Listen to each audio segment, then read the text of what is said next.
فرشتوں پر ایمان لانے سے، فرشتوں کو جاننے سے ہم اور آپ کی زندگی میں جو اثر پڑتا ہے وہ یہ ہے کہ ہم اور آپ کے دلوں کے اندر اللہ کی عظمت کا احساس پیدا ہوتا ہے، اللہ رب العالمین کی تعظیم، اللہ رب العالمین کا مقام، اس کی کبریائی، اس کی عظمت، اس کی بڑائی کا احساس انسان کے دل میں پیدا ہوتا ہے۔ کیسے؟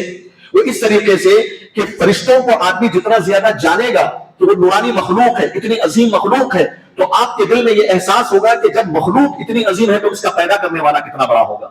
اس کا پیدا کرنے والا کتنا بڑا ہوگا۔ آپ ان آسمانوں کو دیکھتے ہو، زمینوں کو دیکھتے ہو، پانی کو دیکھتے ہو، اللہ کی بے شمار مخلوقات ہیں، بڑی بڑی مچھلیاں ہیں،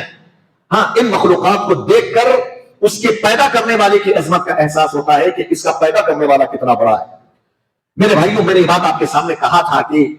اللہ تبارک و تعالیٰ کی جو فرشتے ہیں بڑے ہیں، اللہ نے بڑی مخلوق بنایا ہے ان کو۔ جبرائیل علیہ السلام کے بارے میں صحیح مسلم کی حدیث میں یہ بات آئی کہ جب اللہ کے نبی صلی اللہ علیہ وسلم ایک مرتبہ گھر سے باہر نکلے کسی ضرورت کے تحت، اچانک انہوں نے آسمان سے ایک آواز سنی، پلٹ کے دیکھا تو کہتے ہیں کہ وہی جبرائیل، وہی فرشتہ جو غار حرا میں آیا تھا، وہ فرشتہ کرسی میں بیٹھا ہوا ہے آسمانوں اور زمینوں کے بیچ میں۔ اتنی عظیم، یعنی اتنے عظیم تھے جبرائیل علیہ السلام۔ اللہ کے نبی نے اس وقت دیکھا کہ جبرائیل علیہ السلام کے 600 پر ہیں۔ جب جبرائیل امین اتنے عظیم ہیں تو ان کا پیدا کرنے والا کتنا بڑا ہوگا، آپ اندازہ لگا سکتے ہیں۔ اسی طریقے سے میرے بھائیوں، یہ بات بھی آپ کے سامنے آئی تھی کہ اللہ تبارک و تعالیٰ کے اللہ تعالیٰ کا جو عرش فرشتے اٹھائے ہوئے ہیں، ان کے کانوں اور کندھوں کے بیچ کا جو فاصلہ اور ڈسٹینس ہے وہ 700 سال کی مسافت کا ہے۔ اتنی عظیم مخلوق، نورانی مخلوق فرشتوں کی،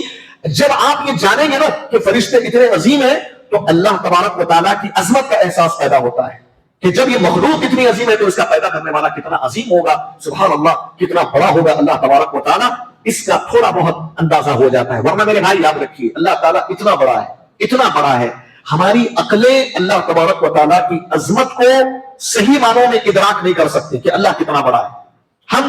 بس جو علم اللہ تعالیٰ نے اللہ کے بارے میں ہمیں دیا اتنا صرف ہم جان سکتے ہیں، لیکن حقیقی معنوں میں اللہ کتنی بڑا ہے، کتنا عظیم ہے، انسان کی عقل وہاں تک پہنچ نہیں سکتی۔ اللہ نے قرآن میں اللہ تبارک و تعالیٰ کی نشانیوں کا تذکرہ کیا۔ اللہ کی بہت ساری نشانیاں ہیں،